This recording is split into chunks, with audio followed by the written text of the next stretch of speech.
That is well bowled, and that's going. আবারও 0 রানে out হলেন বাংলাদেশের সেরা ওপেনার সৌম্য সরকার। 0 রানে আউট হয় সৌম্যর উপর রেগে গেলেন বাংলাদেশের প্রধান coach Chandika Hathurusingha.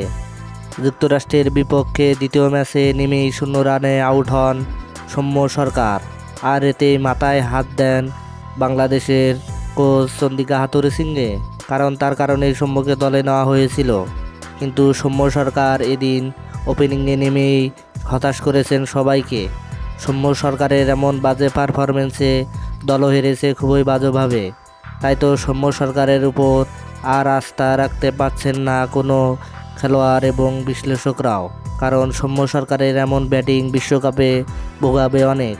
Top order সবসময় ব্যর্থ, আর সৌম্য সরকারকে দিয়ে সেই ব্যর্থতা ঘোষানোর জন্যই নেওয়া হয়েছিল তাকে। কিন্তু সৌম্য সরকার সেই ব্যর্থতা ঘোষানো তো দূরে থাক, আরও দলকে বিপদে ফেলেই চলেছেন।